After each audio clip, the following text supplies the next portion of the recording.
And welcome to another great episode of Cup of Joel. We are back once again, ladies and gentlemen, and we are actually at 10. Down 10, a nice crisp 10. I do another times 100 of that, and then I get to 100. And then most likely my content will be of such quality that... well, I don't know. Hopefully it will be better quality. Let's just say that. I hope everyone's having a good time of it in this very chaotic world that we call life. And today, actually, we're going to talk about this chaos because the subject of today is goal setting, moving forward, and the perception of self. Don't worry if it sounds a bit, more complicated than it is. That's always how it is. Okay, so a little context of why I want to be talking about this. So I am moving out soon. And I'm also, because of that, having to change my job. And so there's a lot of things in my life right now that are very chaotic, just the idea of being separated from your family, the idea of being separated from a lot of your friends that you met at work, completely different new environment. It sets you very much in a chaotic state. Plus, there's other things in my life that are a little chaotic at the moment. And so, it can be very stressful. And I feel that stress very intensely. Just hell, the fact that I started this year YouTube is, again, another very stressful thing. Because I had no idea what I was going to do with it. In fact, as we've talked about before, I kind of still feel a bit like I'm not even really completely installed yet. Because I'm still kind of afraid. Hence the no face and all that. But today's not really about that one. The point is, it's very interesting to me to analyze...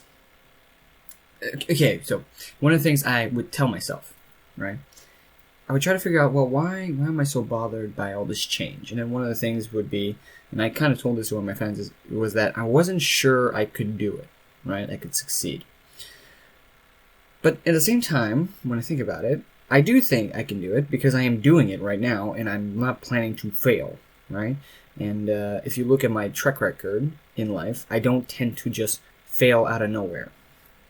And so I wasn't really sure why did I have so much doubt. And in a way, you always have this doubt. You always have this doubt you're going to fail. And at the same time, you can also have a idea of success. And at the same time, it's like you want to move, but you can't. We talked about that with the fear thing. And at the same time, again, it's like I had two perceptions of myself. One that was, I'm going to succeed, and I have no doubt. And the other one was, I'm not going to succeed because one day my luck's going to run out, and I'm going to realize I'm not as good as I think I am. Two quite different perceptions. And yet they both exist inside my mind. So when I ask myself, well, what do I believe? It becomes quite interesting. So, because of that, I wanted to talk about, moving forward. So let's start about something. To live in this complicated, chaotic world, whether you're human or not, you must gain, right? And there's three types of gains you must one of them is the most important, but there's three types of gain you can have. The first gain is the necessary gains. We're talking about like food, sleep, water, and the capacity to procreate, so then your species can survive. And you could say housing and stuff like that, but what I'm saying is basic necessity. And the next one is more complicated. It's essentially the things that can help you gain the basics easier. So that would be wisdom, experience, money, if you're human, love, power, and genuine knowledge about anything, relationships, connection, all of that. And then finally, the third type of gain is kind of the specific gain.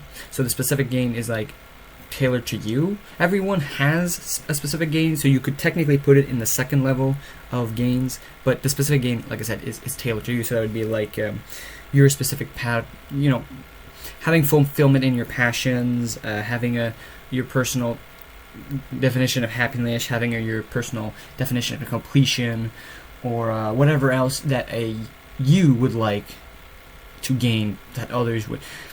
It's not necessarily that they couldn't get, it's that they might not even want it even if they got it. Like maybe you want, I don't know, a collection of Harry Potter objects, right? And it's like, I wouldn't even pick up an entire collection of Harry Potter objects, even if it was given to me for free, right? While for you, it might be like a very important part of your life because you value highly, and so you can gain that. The only reason, like I said, the only reason that it's not in the second level is because it's specific to you. It's a gain that you can get because you actually want it, versus I'm not going to get it because even if it was proposed, I would say no. And that's why, passion's all that. Anyway, in these 3 games, right? You don't. Okay, so you can kind of tell the third game. You might say, well, you don't need it to survive, but to live, right? And I didn't say to survive. I said to live, right? To live, you must gain, and to survive, you must gain as well. But you only need the necessities, right? You only need the basics, the first level, and maybe a bit of the second. But really, you don't if you have the first. So you only need your food, water, and all that, and procreate, and then you're fine. But to live, you need all 3, right? Because you need a certain capacity to put the basics at bay, right? You have to be able to put the basics aside, so then you can experience life to a more complete version. Now, of course, if you're a bird and you don't really care about a complete version, and by the way, complete is not really an absolutist. I'm not saying the universe cares, and I'm not saying that we were made in such a way to have this. It's just like, it seems to me when you look at populations that just having your needs met when it comes to food, water, and shelter, especially if you're human, seems to be unsatisfactory. Now, most animals seem to not mind, but animals still play, animals still learn, animals still explore, and so unless you're a jellyfish or stuff like that, you still want the second level. And then the third one, well, that could be more specific to higher intelligent creatures like humans or whatever, dolphins and stuff like that. Anyway, regardless, in gaining, right, to gain one must... Well, there's 2 ways to gain, okay? You can either stay put where you are and you're kind of like a rock in a river where your goal is to let things kind of come to you and maybe you'll catch them. Right, so that would be it's the stationary method, right? You stay put and you wait for things to happen to you, or you can move, right, and try to find what you're seeking. Now, in a sense, objectively speaking, it's not clear which one works best, right? Because if you think about it, it is very much possible that the guy who doesn't move gets everything versus the guy who explores. Because, I mean, again, imagine the analogy of a river, right? Let's say there's a bunch of trash in the river, but for us, trash is a good thing in this analogy. And one guy's moving around, trying to pick up some trash, and the other one's staying still. Maybe the guy who stays still will actually catch more things, right? Just because he's not moving away from some of the things he wants, right? Some of the things just are actually coming his way if he just stands still, and because the other guy was moving around, well, maybe the guy who stands still gets more, and so, it's hard to know which one would actually be best. However, I could say that in human society in general, we seem to believe that moving is the proper way, and you can kind of think about this when you think about stereotypes. So like the guy who's like 30 waiting at home for his life to start versus the guy who leaves his house young. I mean, most people validate the second version, right? And it makes sense. I mean, we are exploratory creatures, right? We look around the world to try to gain our things by exploration, and the idea of staying still, while it is a strategy and while it can work, you're kind of leaving everything to chance. When, I mean, you could say that the same with the exploratory. You're hoping that your exploration will actually help you, but it just tends to be a better bet to explore, because then you can also get better at exploring, right? You can also get better at finding things, and so it's less and less a random chance. It's still chance, but it becomes less chance that you'll find things. For example, maybe imagine you're a place where all the women, you want a wife, but all the women are either like horrible and you would die instead of dating them, or I don't know, they're barren, so you couldn't even procreate if you wanted to, or both together. You shouldn't just reject someone because they're barren. But regardless, yeah, so there's a bunch of things that make you not want to date them.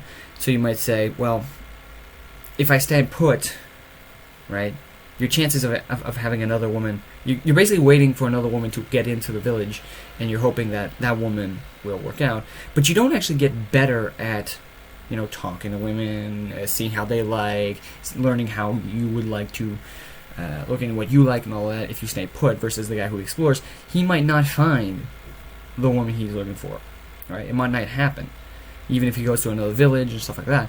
But he might get better at finding them, so then when it happens, he has a better capacity to gain, and he has a better capacity to know what he's looking for. And so most of the time we assume that moving is the best possible thing, which makes sense to me. And, that's my personal opinion. I think that the moving one is better.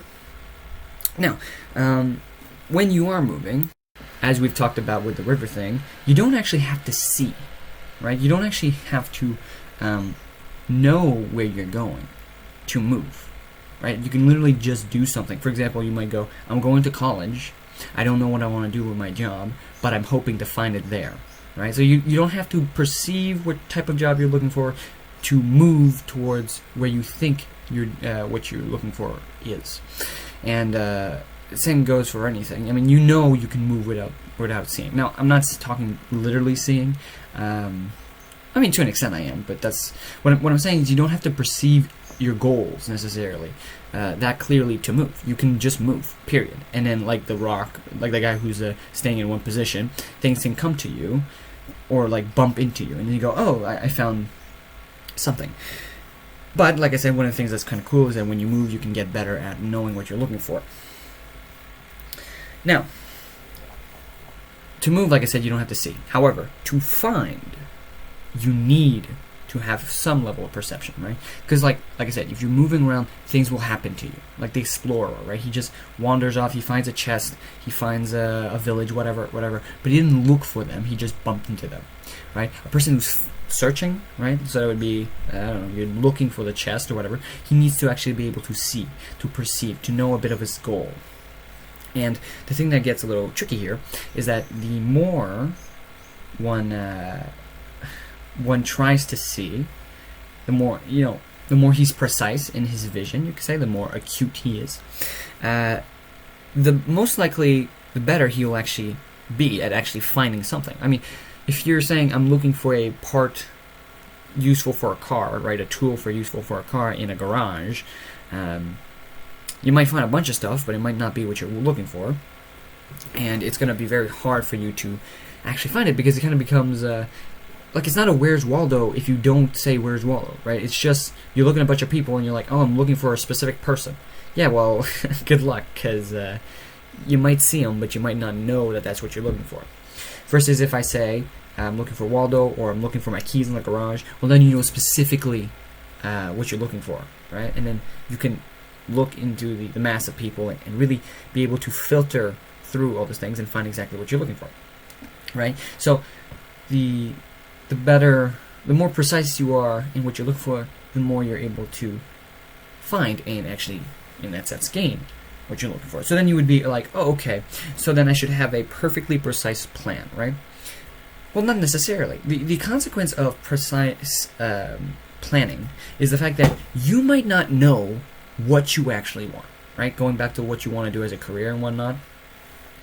And you can say, well, I'm learning what I don't want to do, which is fine. That's another way to do it. You can be like, okay, I'm always going to be precise, but then when I hit walls, I'll know that I don't want to do those things, so I'll pick something else precise. But my point still being that, most people think they know themselves, but if you really think about it, most people don't know at all the majority of themselves. I mean, think about it. We already talked about the subconscious and conscious. Conscious is like 10% of you, right? And most of what the conscious knows is simply reactionary. So, for example, if you look at food, you're like, do I like this food? Well, it's really like, does my, like, when you look at the food, what is the feeling you have? And you go, oh, I guess I don't like this food, right? And that's really just, I mean, you didn't decide, do I like that food? In fact, you didn't even know until you saw it and you let your body answer you, right? And you're like, oh, okay, I guess I don't like this food. And then when you ask yourself what I want to do, there's literally nothing that comes. Well, depending on who you are, most people when they're young adults, they don't get an answer. They go, I don't know, which is funny because it's like You kind of do know, because there's a direction you're going in, but you don't really know specifically. But, however, when you find it, then you're like, yeah, that's it. That's what I want. So technically you do know. But it's as if, because you don't know yourself truly, like what you really like to do, then you don't really know precisely what you're looking for. And then, like I said, you're bumping into things. And I mean, this goes with almost anything. Some things about you and about me, this counts for me as well, we don't know about it ourselves. And it does that when we try to be precise in life, we always risk the fact that we might get what we want, like get what we set out to gain, but that thing is not what we wanted. And that's a real puzzle, right? Because then it's like, well, what do you do then? You just stumble along life? It is a good plan, by the way, stumbling upon life. It's not, you might say, no, it's a terrible plan, but it's like, well, that's what most people do. And most people seem to survive, so it's not that bad of a plan. But of course, everyone wants to be better. But here's the thing. We cannot deny the chaos of life, right? Life is so...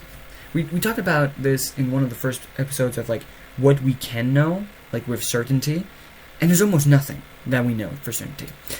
And, excuse me, we think about the journey we have in life.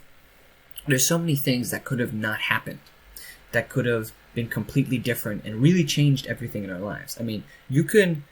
Like, I'll give you a simple example. Let's say you go, I want to be X, Y, and Z, so I'm going to apply for a college. And the college refuses you.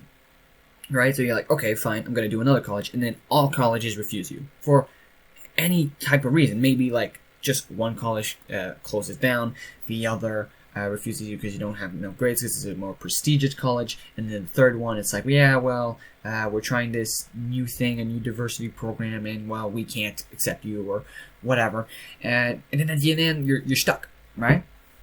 So you... For a long time, you're like, I was going to get into these colleges. Everything seems like I was going to succeed, and then you don't. Or, for example, you try to get a kid, and then this happens. Some people learn they're infertile. Some people learn they're not suitable for adoptions. Some people learn, pick a topic. And so there's a lot of things that can happen drastically. Hell, you could die tomorrow. Right? You could die in an hour of now. And don't worry, I'm not trying to stress you out. But my point is that life is very much chaotic. And people, by the way, do die. Like, some people, I don't know if you hear this on the news, they have nothing to do with a killer or whatever, they have nothing to do with an event, but they stumble upon a place and then, bam, something happens. They get hit by a car, there's a psycho, whatever, there was a protest, like I said, pick a topic, and then your life is over, or your life is drastically changed, maybe you're paralyzed and stuff like that. So there's a lot of horrible, chaotic things in potential, and of course, like I said, you can fail at almost everything you set out about. Hell, you can even be wrong, right? Which is funny enough, one of the things that happens the most, and almost always, because, we don't know things, and so one of the big things is, you think you know something, you go towards a direction, you realize how wrong you are, and then, you get the punishment of, you get the gain of knowing, right, that you were wrong, but you also get the punishment of all the things you've done to get to that goal, and now realizing that you have to go back and having to track back your steps, right? And then there's also the mistakes of the past that haunt you, right? And that's another chaotic thing. So, like, you might think you're over something, and then it sneaks up on you again, and you're like, damn. So really, like I said, there's a lot of chaos. And this is like, humans have this, but all animals have this. We live in a chaotic state.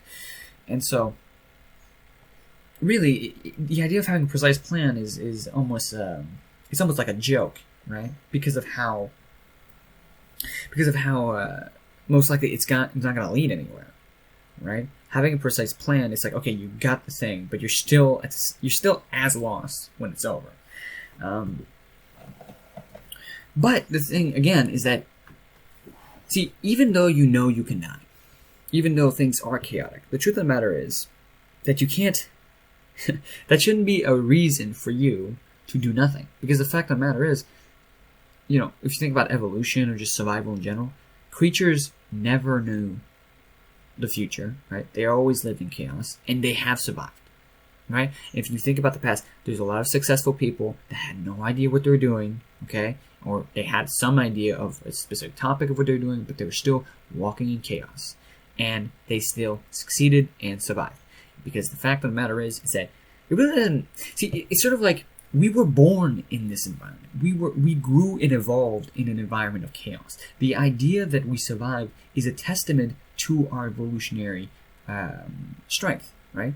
What survives, and what survives is the things that are able to survive in chaos. And so, us humans and most living creatures are very capable of surviving in chaos. But it doesn't mean that they get what they want, right? It just means that they survive. And so, one thing you can take from all this is the idea that, well, you should try to get as good as you can, right? But you should keep in mind that most likely, the basics of your life, right, the gains of like food, water, and all that, they are going to be met because you are made to get these things quickly, right, and to be able to survive, right? If not you, the society will help you, right? So humans are made to get those basic needs. So don't worry, especially if you're young, too much about just basic survival, because you should be able to manage it, right? I mean, if you think, like, let's just think logically. If you are a normal young person, right, and you're capable of doing work, you can get a small job. There's basically a small job anywhere, right, at any time. And if you work, I don't know, let's say 30 to 35 hours in that job, and that job pays, $14 to $16 or to $18 an hour, then you should probably be able to pay yourself a small apartment at some point, or something of that, that scene. And you should probably be able to pay a bit of food, at least to survive. And, you should probably be able to get all the basics met, right, in a pretty normal state. So what I'm saying here is that you perceive, and I perceive as well, failure as not gaining the third level, in a sense, the third level of completion. We always worry about that third level, but the truth of the matter is that if you but it's not just that. It's that we worry because we want the third level, but we don't want to risk the second and the first, right? We don't want to risk basic necessity, because that sounds terrifying. I mean, the thought of most people that get back, like some people are born to poverty, but to fall into like close to homelessness is terrifying for a lot of people, right? And most people, they talk about when they hit that spot, they never want to go back, which makes total sense. But the thing that to keep in mind is that if you're worried that you'll get to that state, the truth of the matter is that when you hit that state, your body will in a sense adapt for you, right? It'll be like, oh, we're here, okay, switch gears. In fact, the fact that you're able to follow your dreams means you're fine, right? In the fact that if you are worrying about moving forward, that's okay, but I recommend that you still do, because again, the truth of the matter is you should be fine, right? And if you don't believe me, believe ancestral repetition. I mean, farmers have still survived, right? And depending on where you live, like in which country, if you look at your, standard living, most people, regardless of their IQ, their capacity, the fact they're paralyzed or not, they still are able to survive. And so again, this sounds like I went a bit off track, but really, all I'm saying is we don't know what we want, but we know what we need. So that's already first. And because of that, we already have a very precise perception for basic necessity, right?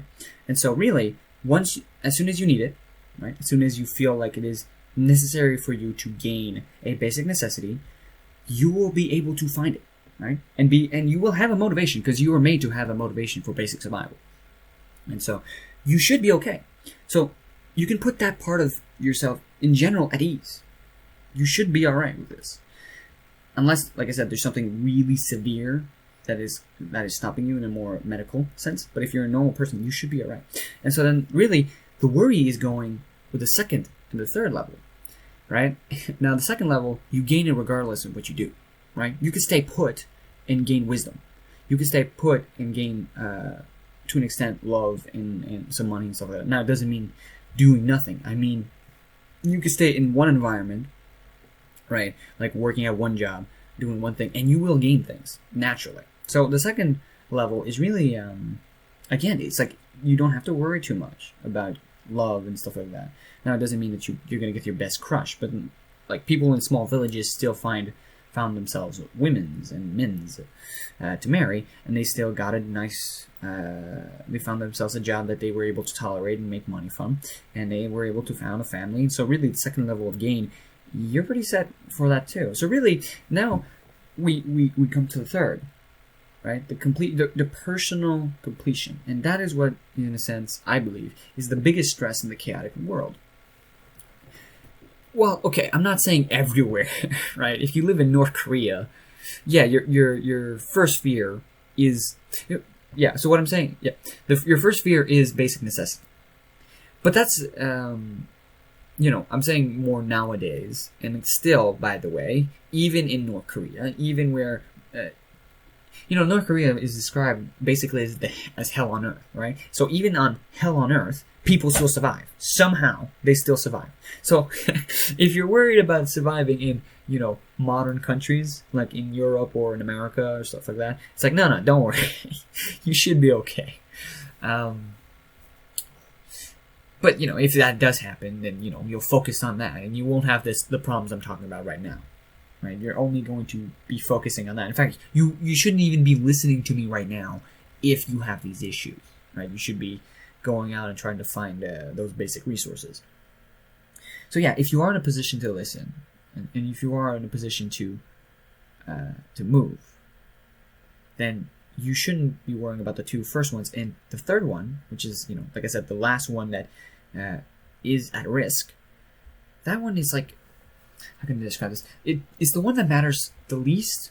It's like, as much as you want your personal fulfillment to be gained, you have to think, in the past, one of my friends actually pointed this out a while ago. He was like, the young farmer or the young worker, he grew up, he had a family, he had a job, a normal job, and we talked about this with the fear one again, and he was satisfied, right? Like I said last time, is that is an okay way to live. And so those little fears of that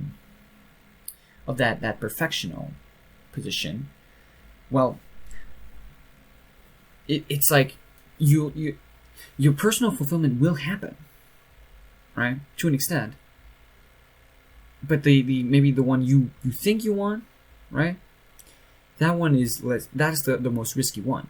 And the fact that you don't know or how you're gonna get it, or if you're worried of not getting it, it's essentially what I'm saying is I'm implying that the problem, and that's where the stress lies, is that you want everything the way you perceive you want. Right? You're like, I want a type of girlfriend like this. I want a type of job like this. I want a type of life like this. Right? A specific thing. And you're like, if I don't get this, then I'm not living. Right? Then I don't have the type of life I want. But again, it's like it's such a specific thing, right? And so you should be able to relax about this, right? If you're stressing about things like this, you should relax, because the truth of the matter is, it's like you got all the time in the fucking world for that, right? And if your basic needs are met, it's kind of like learning a hobby, right? So like finding your passion, finding your fulfillment in life, finding your place. That's like the hobby of life, right? That's like the game of life. It's like, okay, now that all the things that you should get are done, sit down, relax, start trying to get better, right? And then start feeling fulfilled. And so. So you don't have to. So what I'm saying here is that stress. Modern day man and women are very stressed about almost everything. And like I said, of course we are. Chaos everywhere. But the big thing is that all humans weren't this stressed all the time, and yet they had basic necessities. And yet we stress like mad for things that are so much less important, or more specifically, it's not that they're not important, but it's more like. You shouldn't give them so much importance, right? Because if you try to explain why they matter, you realize they matter to an extent, but if you didn't have them, you wouldn't complain that much, right? Unless you give them so much importance. Try to paint when your goal is to make the best painting, right? It's like the stress will get in the way. So instead of stressing, or allowing yourself to stress because you give too much importance. So what I'm saying is, do not see the research of passion as the absolutist of your life, right? Don't see it as, if I don't get this, I die. right? Because then you'll stress. And if you stress, you're going to actually destroy the research. First of all, like I said, you don't know what you're looking for, right? And if you had a specific perception, then when you get it, you probably wouldn't be happy, because fulfillment in life is very vague and you don't know yourself, right? And so relax about it. Tell yourself, I'm going to move forward naturally, and I'm going to see what happens, and I'm going to try to be the best person I can be, so that when what I'm looking for arrives, I will pursue it. But I'll pursue it only if, the two first gains are met, if basic survival is met, and so forth. I think it's because we romanticized a lot of our lives. With movies and the success stories and the YouTube and all that. We think of that the most important part is the third type of gain, the personal gain. But really it's not. Popularity, stuff like that, the feeling that you've made a big difference in the world, like, those things are great. But they're not the main thing. And they'll never be the main thing, because that's not what we were evolved to do, right? You didn't evolve to have that personal fulfillment be naturally fulfilled. If you did, you'd be born and already be satisfied, right? You'd be born with knowing exactly what you're looking for, right? But you're not born that way, and you're not born to perfectly find it. And by the way, most people never feel fully satisfied, and that's totally fine. And so, again, stressing over it is, it's almost absurd. It's essentially stressing over nothing. Or, at the very least, close to nothing. By the way, I want to point this out. When I talk about these things, I talk about this for me as well. Because, like I said, I was stressing like crazy. And then I realized I'm fine, right? I have most of the things set up. I'm going to survive. I have a way to survive in basic necessities. I have a basic survival. I'm not losing my friends. I'm not losing my wisdom, right? And I'm going to continue to learn regardless of what position I'm in. And really, all that was left was, will I get my goals, right? The ones I want to get. Well, I don't know. And I don't know if moving is going to help. But I do know that, like I just said, the stressing over it is really counterproductive. It's not going to help you. And it's not going to help me. And so yeah, when I do these podcasts, like I said, I do them partially for me, and I hope they're useful for you. And I think that's it. That's all I had to say about this topic. I'm kind of happy I said it. So, this, number 10, we did it. By the way, I thought about this. This is we're at the closing time now, boys and girls, and other. My jokes are very repetitive. Anyway, one of the things I'm thinking about is that I'm going to probably just keep doing these until and test. Like I talked about this before, but I'm going to test my face out on things, in my own life. And what's going to happen is, the moment I decide to show my face, I'm going to do. This is like a season 1, if you want, of this podcast. And when I get better, I will do season 2, and then you'll see my face, and it will be a marvelous thing. But hey, maybe that season 1 will never end, so who knows. Anyway, this has been Flip of Joel. I hope you guys, gals, and others have enjoyed it, and I will see you on the next one.